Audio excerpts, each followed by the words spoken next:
Omicron, 3 vaccine doses key for protection against variant. 2 doses of a COVID vaccine are not enough to stop you catching the Omicron variant, UK scientists have warned. Early analysis of UK Omicron and Delta cases showed the vaccines were less effective at stopping the new variant. But a third booster prevents around 75% of people getting any COVID symptoms. Meanwhile, Levelling Up Secretary Michael Gove, who chaired a meeting with first ministers of the devolved nations this afternoon, warned the UK faces a deeply concerning situation. Speaking after the meeting of the government's emergency committee COBRA, he said measures taken so far were proportionate, but ministers were absolutely keeping everything under review. Action is absolutely required, and as new data comes in we will consider what action we do require to take in the face of that data, he added. It comes as another 448 cases of Omicron were confirmed in the UK, taking the number reported so far to 1,265. The total number of COVID cases recorded on Friday was 58,194, the highest figure since 9 January. The government has said it is updating its guidance for care homes in England, limiting the number of visitors allowed per resident, and increasing testing in order to balance the current COVID-19 risk. One of the main concerns since the heavily mutated Omicron variant first emerged was that it would make vaccines less effective.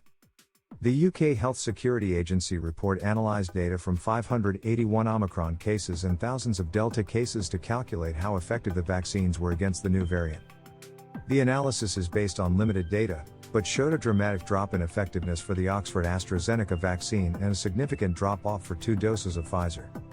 The 75% protection against COVID symptoms after a booster is not as high as against previous variants. There was not enough data to analyze the Moderna or Janssen vaccines, but there is no reason to think they would have different results. However, the UK Health Security Agency said vaccines were still likely to offer good protection against severe COVID that needed hospital treatment. So far, around 22 million people have received a booster dose, but even if everyone was boosted, the lower vaccine effectiveness would still leave millions of people susceptible. The real-world data backs up laboratory studies that showed a 40-fold reduction in the ability of antibodies from double-vaccinated people to take out the virus. There is optimism that vaccines will still keep many people out of hospital even if more do get COVID. Data on severity could be published next week. However, an Omicron wave could be problematic even if it was milder.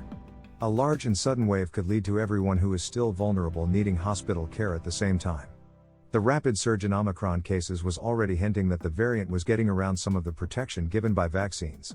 It is estimated that the number of Omicron cases is doubling every 2 to 3 days.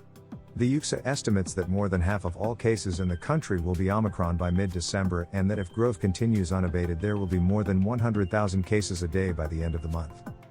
Dr. Mary Ramsey, head of immunization at the UK, said, "These early estimates should be treated with caution, but they indicate that a few months after the second jab, there is a greater risk of catching the Omicron variant compared to Delta strain. We expect the vaccines to show higher protection against the serious complications of COVID-19, so if you haven't yet had your first 2 doses, please book an appointment straight away." The research comes amid concern about the growing numbers of Omicron cases in the UK. Scotland's First Minister, Nicola Sturgeon, has warned of a tsunami of cases as she tightened COVID isolation rules and encouraged people to cancel Christmas party plans. Under the new guidance for care homes in England, residents will only be permitted to receive visits from 3 people, plus 1 essential caregiver. The Department of Health and Social Care said testing would also increase for fully vaccinated residents making visits outside and for staff, and their vaccination teams were being expanded to increase the take-up of the booster jab. Source: BBC.com.